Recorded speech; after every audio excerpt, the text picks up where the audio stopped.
Hello বন্ধুরা, আমার channel বাউন্ডুলে অভিজিতে স্বাগতম। আমরা আজকে দোল উপলক্ষে চলেছি বনগাঁর কাছে মঙ্গলগঞ্জ। তো দোলে যাতে তাড়াতাড়ি সকাল সকাল পৌঁছতে পারে সেই জন্য রাত্রিবেলা 3:30 নাগাদই আমরা বেরিয়ে পড়েছি এবং বারাসাত চাপাদাড়ি মোড় থেকে যশোর রোড ধরে আমরা বনগাঁর কাছে চলে গেছি এবং একটি লেভেল ক্রসিংয়ে একটু আটকেছিলাম। তারপরে বনগাঁ চাকদা রোডে চা প্রেমী বাঙালি এই দোকানে বসে আমরা সকালবেলা একটু চা খেলাম। অনেকে টয়লেট গেল। পেছন দিকে একটা হাসপাতাল আছে, সেখানে টয়লেট আছে, সুলভ টয়লেট। চাটা খেয়ে আমরা পৌঁছে গেছি সেখান থেকে গোপালনগর থেকে ডান দিকে বিভূতিভূষণ পার্ক রোড ধরে নাটাবেরিয়া থেকে 1 কিলোমিটার গ্রাম্য পথে পৌঁছে গেছি আমাদের ঠিকানা। আজকের গন্তব্য মঙ্গলগঞ্জ টুইলাইট ক্যাম্প। এখানে অনেকগুলো এরকম ক্যাম্প আছে, তার মধ্যে এই ক্যাম্পটা মোটামুটি ভালো, সেই জন্য আমরা এই ক্যাম্পটাকেই পছন্দ করেছি এবং ক্যাম্পে আমরা পৌঁছে গেছি। ঘন্টা 3 মতো লাগে আমাদের বালি থেকে।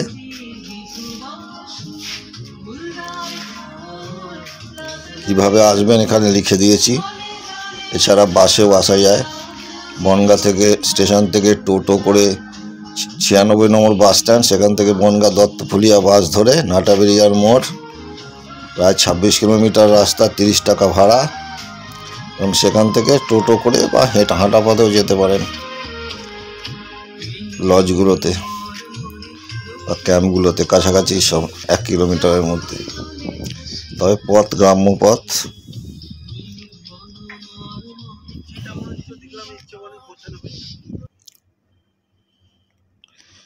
এই আমাদের টুইলাইট ক্যাম্প, গাছগাছালিতে ঘেরা, খুব সুন্দর পরিবেশ, খুব ভালো। তবে শীতকাল হলে খুবই ভালো হতো, একটু গরম পড়ে গেছে। এখানে সবাই পার হেড পার ডে খাওয়া দাওয়া 4 বেলা নিয়ে সব খরচ।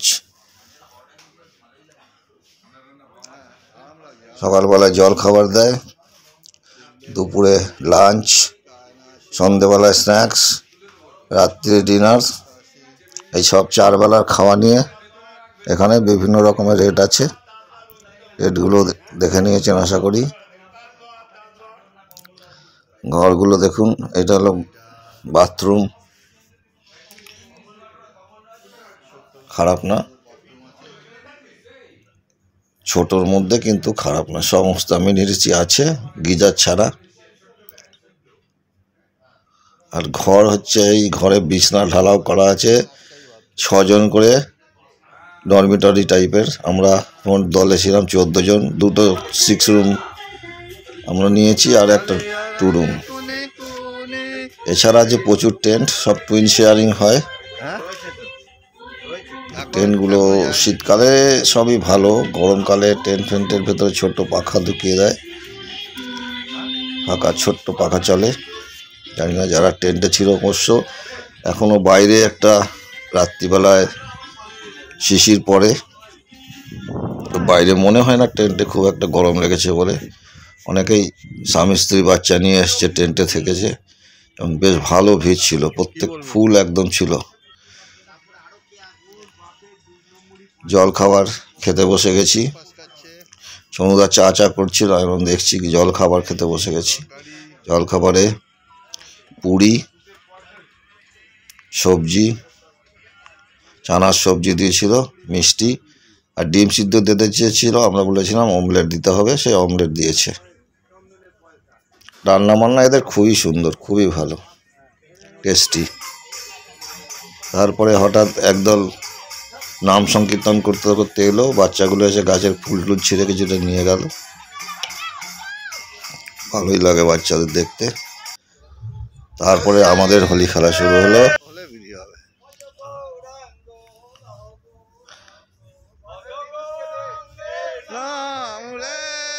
এখানে অনেক খাওয়া দাওয়া থাকা ইত্যাদি ছবি দেওয়া হয়েছে, কিন্তু আমরা যেসব খারাপ কাজ করে বলেছি সেগুলোর ছবি এখানে নেই। সন্ধেবেলায় আমরা রামি খেলেছি, ফাঁক পেলে সময় কাটিয়েছি রামি খেলে, আর একটু জলপথেও সবাই প্রায় গেছি, কিন্তু সেগুলোর ছবি এখানে নেই। সোনুদাকেও একটু রং দেওয়া হয়েছিল। এইখানে লেখা আছে এখানে 3 ফুটের ধোসা পাওয়া যায়, এটা ওদের ডাইনিং হল। দুপুরের খাওয়া খেতে বসে গেছি। আজকে প্রথম দিনে দিয়েছে ডাল ভাত, আলু ভাজার বদলে এরা কেনা চিপস, আলু চিপস দেয়, আর আলু পটলের তরকারি আর মাছ, চাটনি, পাঁপড়, দই, মিষ্টি। তারপরে আমরা একটু সাঁটিয়ে ঘুমিয়ে সন্ধ্যেবেলার দিকে আমি আর অসীম নদীর ধারে গেছিলাম। সেখান থেকে ওই কাটা সাহেবের নীলকুঠি, যে কাটা সাহেবের কুঠি বলে, সেখানে ঘুরলাম। আমাদের তো কিছুই ভয় লাগেনি, তাও পাখি নাকি ডাকছিল টকটক করে। পূর্ণিমার চাঁদ উঠেছে আকাশে। আবার আমরা ফিরে এসছি, এসে বাইরে গোল হয়ে বসেছি। আমাদের চিকেন পকোড়ার বদলে আমরা বলেছিলাম ফ্রেঞ্চ ফ্রাই দিতে, আমাদের তাহলে জল খেতে সুবিধে হবে, সেই কারণে আমরা ফ্রেঞ্চ ফ্রাই নিয়েছিলাম। খাওয়া দাওয়া করে এবং তাস ফাস খেলে আমরা সময় কাটিয়ে দিয়েছি।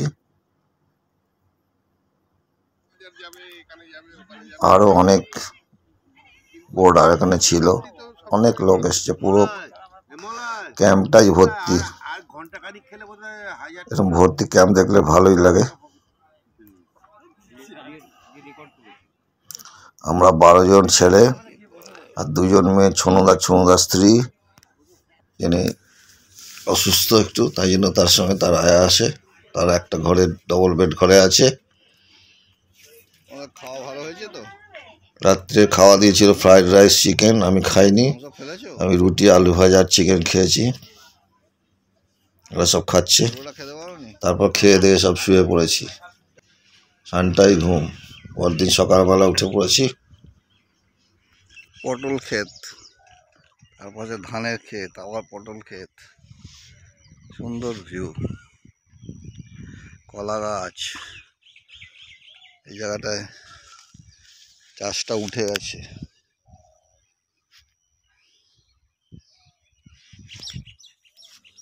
প্রচুর পাখির কলতান শোনা যায়।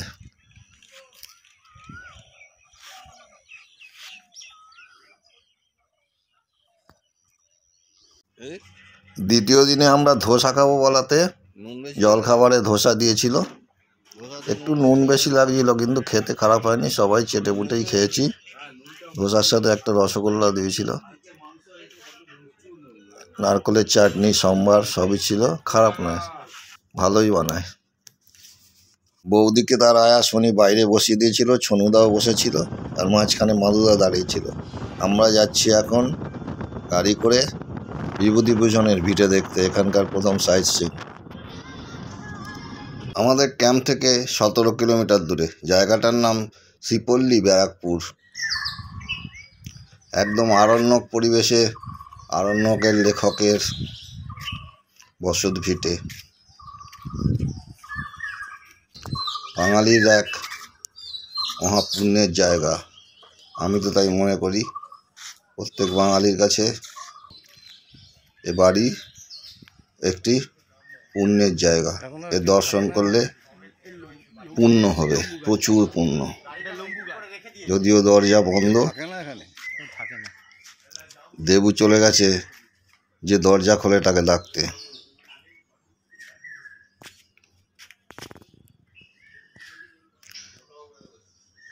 তীরের ফাঁক দিয়েই এই বিভূতিভূষণের আবক্ষ মূর্তি।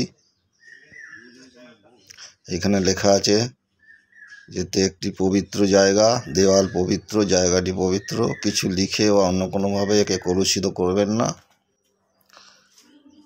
এটি তার সহধর্মিণী এবং প্রেরণা কল্যাণী বন্দ্যোপাধ্যায়, ডাকনাম ছিল রমা, তার আবক্ষ মূর্তি। আমরা একটা ছবি তুললাম এই পবিত্র ভূমিতে। একটা গাছ আছে খুব সুন্দর, সেইটার ছবি একটা তুললাম।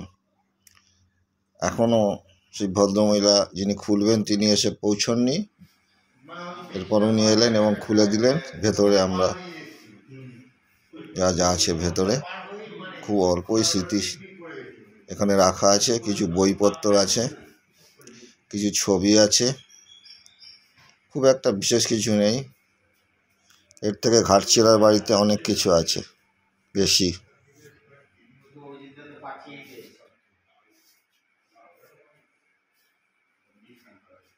এই যে ছেলে তাড়াতাড়ি বলতে পারবে, এটা ছেলে।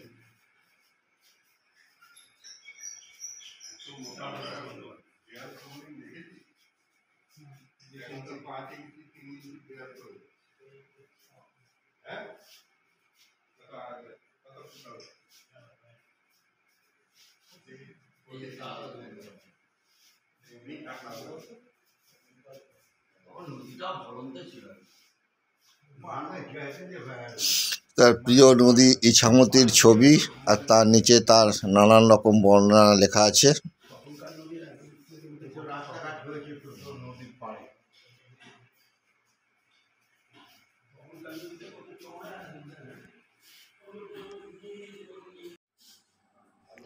পাশের ঘরটিতেই একটি মাত্র ছবি এবং একটি খাট রাখা আছে। জানি না এই খাটে তারা শুতেন কি না বা অন্য কিছু।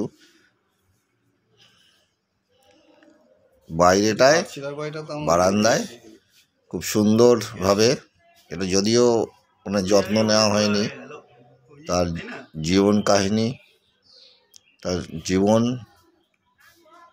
বৃত্তান্ত, সাল সব সুন্দরভাবে দেয়া আছে। তার জন্ম, তার মৃত্যু, তার পুরস্কার পাওয়া, তার লেখা বই সব ইংরাজি, ফরাসি, জার্মান, চেক, ডাচ, অন্যান্য ভাষায় অনুদিত হয়েছে। এরপর তার কালপুঞ্জি 1894 থেকে 1950, 56 বছর বেঁচেছিলেন। তার জন্ম, তার পিতার নাম মহানন্দ বন্দ্যোপাধ্যায়, মাতা মৃণালিনী দেবী।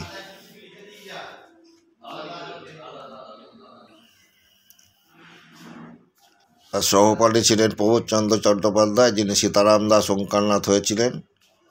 বিভিন্ন স্কুলে পড়া, তার কলেজে পড়া, রিপন কলেজে নীরজ চৌধুরীর সাথে পড়েছিলেন। তার ভিটের পাশেই সাহিত্যিকের স্মৃতি বিজড়িত ইছামতির ঘাট। সেই এলাকাতেই 2001 সালে তৈরি হয় বিভূতিভূষণ পার্ক ও নদীর উপর একটি ঝুলন্ত সেতু নির্মিত হয়। গুরুত্বপূর্ণ এই সেতু ব্যবহার করেন দু প্রান্তের প্রায় হাজার হাজার মানুষ। মাধবপুর, শিবপুর, মণিগ্রাম, সদাইপুর সহ 7-8টি গ্রামের কৃষকরা তাদের সবজি নিয়ে হাটে বাজারে যান এই ব্রিজের ওপর দিয়ে। অসুস্থ রোগীকে নিয়ে হাসপাতালে যাওয়ারও এটা একটি প্রধান পথ, না হলে প্রায় 17-18 কিলোমিটার ঘুরে যাতায়াত করতে হয়। টুকটাক সংস্কার মাঝে মধ্যে হলেও 5 বছর ধরেই শোনা যাচ্ছে যে সেতুর স্বাস্থ্য খুব খারাপ, কিন্তু কিছুই হচ্ছে না। তবে টোটো চলে, টোটোকে কেউ বাধা দেয় না। হবে কি সংস্কার হবে, তার দিকেই গ্রামবাসীরা এখন তাকিয়ে আছেন। মাধুদা, দেবু ওরা বনগা থেকে নাকি নদী পথে নৌকো করে ওদের বাড়ির লোকজন, আত্মীয় স্বজন, কারণ বৌদির বাড়ি, শ্বশুর বাড়ি, মানে বরদার শ্বশুর বাড়ি বনগায়, বৌদির বাড়ি বনগায়। ওরা এখানে পিকনিক করে গেছিলো আজ থেকে 35-36 বছর আগে, যখন ওদের বড় ভাইপো হয়নি সেই সময়। মাধুদা সব সারাক্ষণই সেইগুলো নিয়ে মাধুদা আর দেবু আক্ষেপ করছিল, কি সুন্দর জায়গা ছিল, নদী দিয়ে এসেছিলাম নৌকোয় করে, এইসব জায়গায় সর্ষের ক্ষেত ছিল, এইখানে একটা বাড়ি ছিল। তো বিভূতিভূষণের পার্কের যে বাড়িটা, সেই জায়গাতেই এখন একটা হল হয়েছে, তার একটা মূর্তি ওখানে বসানো হয়েছে। ব্রিজটা খুবই হাল খারাপ, ব্রিজ দিয়ে ভারী যানবাহন যাওয়া নিষিদ্ধ, কিন্তু টোটো চলে আর 2 চাকার গাড়ি সব চলছে। যে এখানে লেখা আছে টোটো রিক্সা চলাচল সম্পূর্ণ নিষিদ্ধ, কিন্তু সবই যায়, খালি ভ্যান গাড়ি যেতে পারে না। টোটোকে কে আটকাবে? এই হলো পার্ক, বিভূতিভূষণ পার্ক।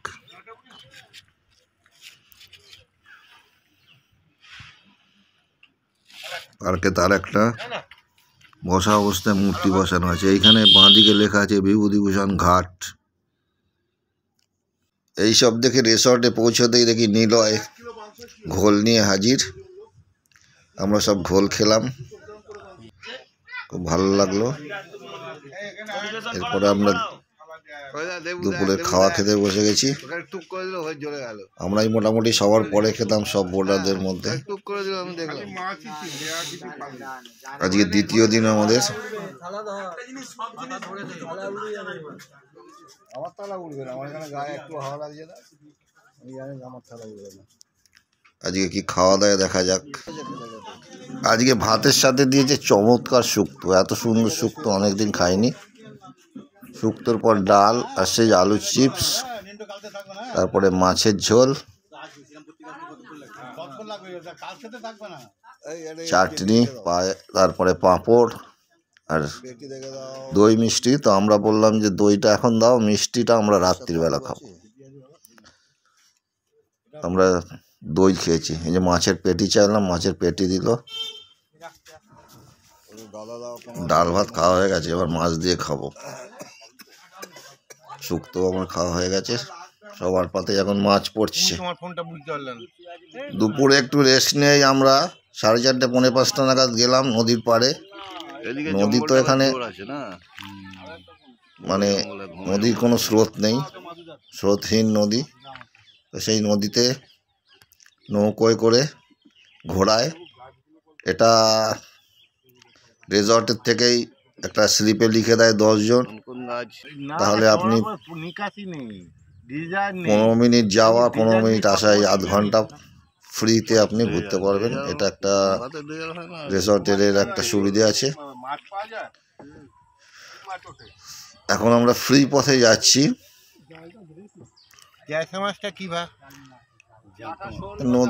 নদী যদিও স্রোতহীন, কিন্তু এই নৌকা বিহার খুব একটা খারাপ লাগে না, ভালোই লাগে। নানান কথা বলতে বলতে আমরা, আর এই বাঁ দিকেই হচ্ছে পারমাদানের জঙ্গল।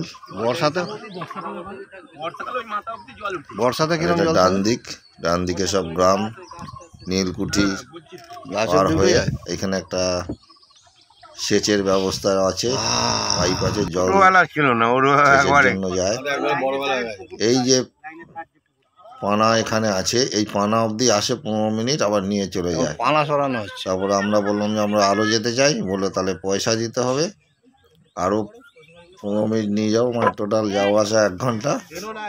তাহলে এখান থেকে ওই অবধি আপনাদের 50 টাকা করে দিতে হবে। তাই আমাদের দেখা দেখি সবাই চললো। এই হলো ব্যাপার। আরে এটা যদি সচল থাকতো, হ্যাঁ সচল থাকতো, তাহলে নৌপথে বাণিজ্য হতো। হ্যাঁ, ট্যুরিজম বলে না, এমনি নৌকোয় করে মাল নেওয়া আনা করা সবই কিছুই হতো। নৌকো তো নদী তো এমনি ভুগে চলে গেছে, আর কিছু তো হবে না।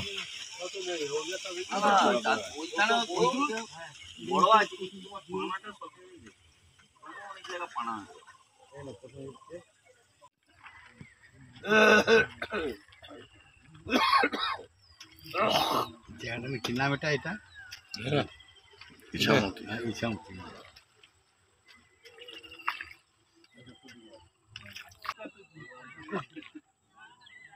দেবুর পুকুরে সব মাছ খেয়ে নিচ্ছে পানকৌড়িতে। দেবু নাম ভুলে গেছে, মাছ নাম বলে দিল। হ্যাঁ, নাম ভুলিয়ে দিয়েছে।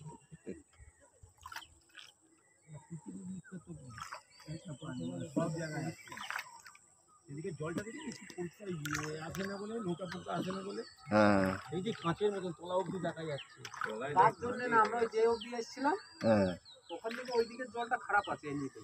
এখান থেকে জল ভালো। হ্যাঁ এই দিকের জলটা ভালো, ওই দিকের ওই যে একটু ঘোলা টাইপের। আরে যতই ডিপ হোক আপনার এই শ্যাওলাগুলো সাপ তো, কিন্তু তো ফনা আবার উপরে। হাত দেখো কাকা, হাত দেখো কাকা। দেখি লাগবে ঠিক আছে ঠিক আছে। চলো বড় ওখানে নাই নৌকা ঘুরলে লাগবে বলো। কোথায় সাপ দেখলে? ডাঁড়া সাপ। কোথায় সাপ দেখলি দেবু? দাঁড়া দাঁড়া। দূরের থেকে দেখতে পাইনি, কিন্তু বিষাক্ত সাপ এখানে খুব আছে। রাসেল ভাইপার অবশ্যই এখানে ছাড়া হইতো। এটা বন দপ্তর তো, এটা বন দপ্তর। আপনার বাড়িতে সাপ ধরা পড়লে এনে এখানেই ছাড়বে। রাসেল ভাইপার আছে বলছে। আমরা বললে কি করবো? সরকারি জিনিস আমরা বললে শুনবে? দেখা যাচ্ছে 10টা হাতে দুটোও দেখতে পারো। এ তো হবে। বললাম না যা শিটকানি নিয়ে আসবি গিয়ে বলিনি। দাদা মাছ পাচ্ছে, মাছ হচ্ছে। জাল দিয়েছে কি সুন্দর, নদী জুড়ে জাল দিয়েছে। রাত থেকে ধরছি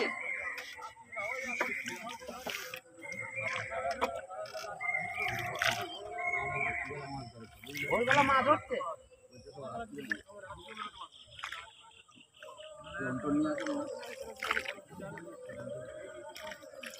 কিন্তু মাছ তো দাদা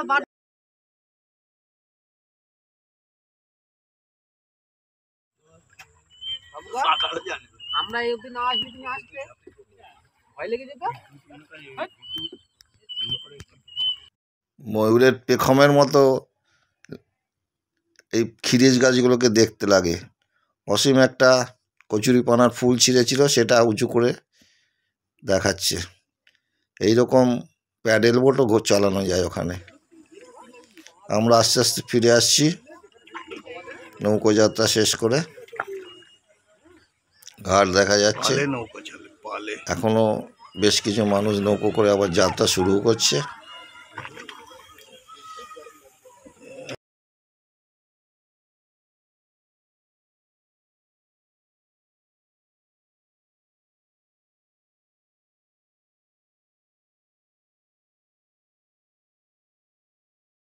দিয়ে নদী পার করে ওপারে কিছু লোক টিকিট কেটে পারমাদান ফরেস্টের ভেতর ঢুকেছে। আমরা যাইনি, 60 টাকা করে টিকিট, কিছুই দেখতে পাওয়া যায় না। তাও ওরা ঢুকেছে, ওরা ওপারে দাঁড়িয়ে আছে, নৌকো গিয়ে ওদের আবার নিয়ে আসবে।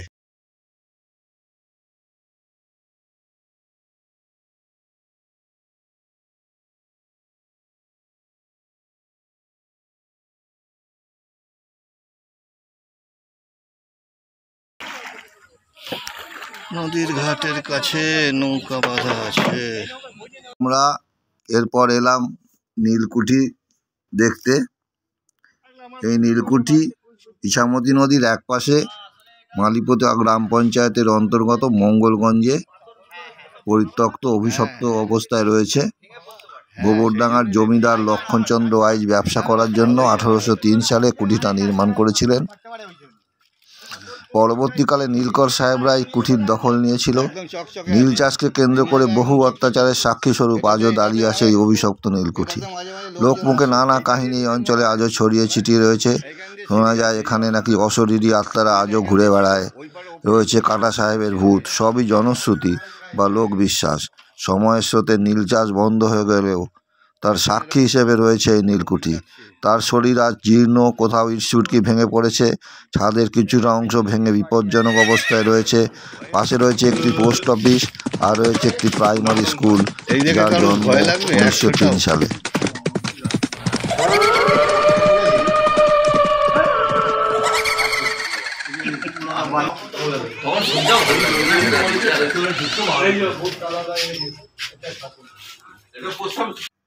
চালু পোস্ট অফিসের সেই লাল ডাসবাক্স এখনো রয়েছে।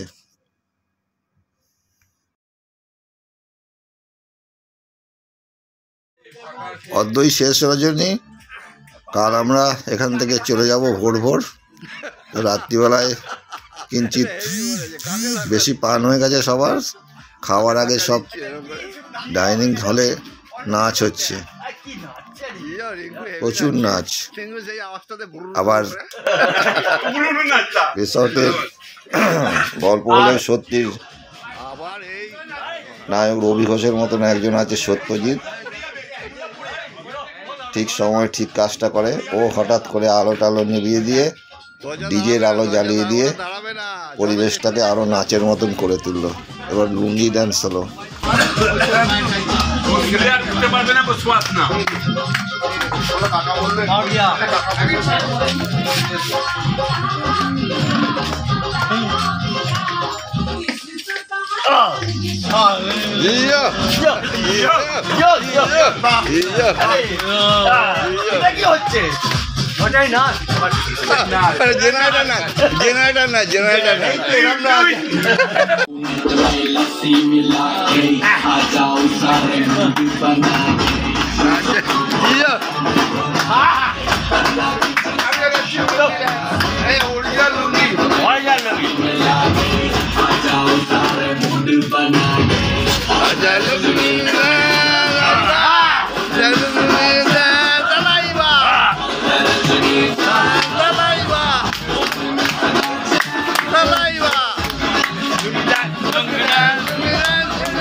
আজকে ছিল ভাত, রুটি, ডাল, মিক্স ভেজ, চিকেন আর আলু সেদ্ধ আর মিষ্টি।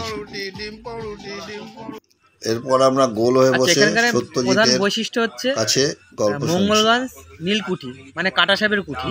এটা একটা ভৌতিক একটা পরিবেশ আছে, মানে 100 জায়গা বলে পরিচিত। আর এখানে সবথেকে বড় কথা হচ্ছে এখানে অফবিট জায়গা, গ্রাম বাংলার ছোঁয়া পাবেন। 2 ইংরেজদের আমলে যে নীল চাষ হতো এইসব এলাকায়, সেখানে আপনার কিছুটা উল্লেখ আছে নীলকুঠিতে, যেমন দীনবন্ধু মিত্রের নীল দর্পণ, সেখানে আমাদের নীলকুঠির কিছুটা উল্লেখ আছে। আর দ্বিতীয়ত এখানে নীল চাষ হতো না, নীল মজুত করা হতো। এখান থেকে নদীপথে কলকাতা যেত, ওখান থেকে নদী বন্দরে মানে বাইরে ট্রান্সপোর্ট হতো। আর 2 এখানে আছে অভয়ারণ্য, মানে বিভূতিভূষণ অভয়ারণ্য আছে, পারমাদান ফরেস্ট। আর ইচ্ছামতি নদী আছে বোট রাইড করার জন্য। আর হচ্ছে এখানে আপনার বিভূতিভূষণ বাড়ি আছে। তারপরে কিছুটা দূরে গেলে আপনার পাবেন রাখাল দাস বন্দ্যোপাধ্যায় বাড়ি, যেটা সিন্ধু সভ্যতার। সেটা কোথায়? ওটা হচ্ছে আপনার নহাটার দিকে। ও আচ্ছা, এটা আমরা যাই। আচ্ছা, 6 ঘোড়ায় গেলে ওখানে পাবেন আছে নীল দর্পণ, যেটা আছে দীনবন্ধু মিত্রের বাড়ি। মানে এই 3টে বাড়ি এখানে লোকালিটি পাবেন, মানে ওই 30-40 কিলোমিটার মধ্যে। আর আছে সবথেকে বড় একটা জিনিস, ভারত বাংলাদেশ যে বর্ডার, যেটা আমাদের বেনাপোল পেট্টাপোল বলি, 0 পয়েন্ট, ওখানে মানে ঘোরার মতো জায়গা আছে। আর ওই নীল সাহেবের বাড়িটার গল্পটা বলো একটু ছোট করে। নীল সাহেবের কুঠি যেটা বলে, মানে কাটা সাহেবের কুঠি যেটা বলে, শর্টকাটে বলতে গেলে এখানে যখন নীল চাষ হতো এইসব এলাকায়, তখন প্রথম যে সাহেব ছিলেন সেই সাহেব ছিল খুব ভালো। মানে পরবর্তী যে সাহেব এসেছিল তিনি ছিল খুব অত্যাচারিত। তো সেই সময় যখন চাষিরা বুঝলো যে নীল চাষ করা যাবে না, মানে এই চাষ করলে আমাদের ঠিকমতো খাওয়া দাওয়া হচ্ছে না কিংবা ভালো লাভবান হচ্ছে না, তখন কী করলো, ওরা বিরোধিতা করলো এবং সেই চাষিদের ওপর অত্যাচার করতো, অকথ্য। এবার সেই সাহেবটাকে যেন তেন প্রকারে মানে চাষিরা মারবে বলে একটা ছক করে। কোনো একটা দিন তাদেরকে মানে চাষি ভাইরা যখন একত্রিত হয়, সেই সময় মানে চাষি ভাই মানে নীলকর সাহেবের মানে ধারালো অস্ত্র দিয়ে গলায় কোপ দেয়।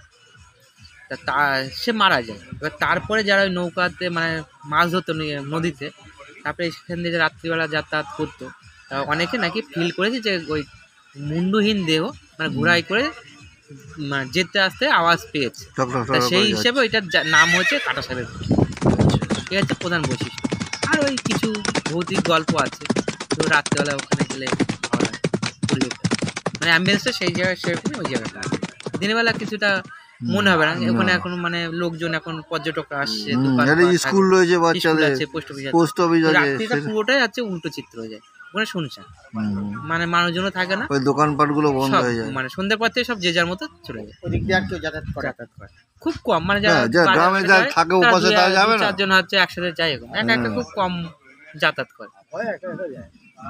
এই হচ্ছে গল্প। ঠিক আছে, থ্যাংক ইউ। ওর গল্প শুনে আমরা ঘুমোতে গেলাম, ভালো ঘুম হলো। পরদিন সকালে উঠে আমরা চলে যাব, চা ফা খাওয়া হচ্ছে। 2 বন্ধু এসছে টেন্টের সামনে, এই গাছটা সবার খুব মন করেছিল আমাদের, আমরা যাওয়ার জন্য রেডি। একটা সবাই মিলে ছবি তুললাম, গাড়িতে উঠে পড়েছি। এখন সকাল 8টা। সত্যজিৎ আর এক তার সহকর্মী তারা আমাদের বাই করলো।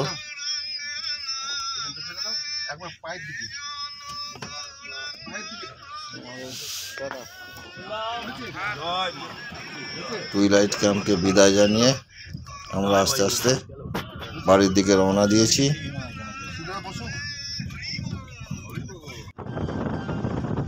গাড়ি দুরন্ত বেগে ছুটে চলেছে।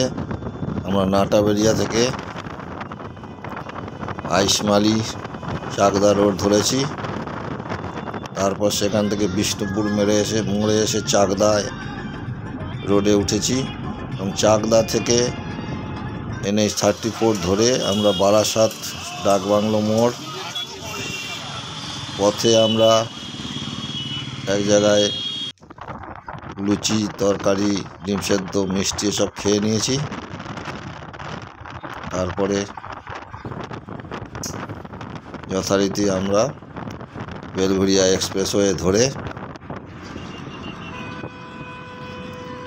বালির দিকে আমাদের গাড়ি ধরে ছুটে চলেছে। Baranagar station, Baranagar metro, Dunlop এইসব ক্রস করে আমরা চলেছি।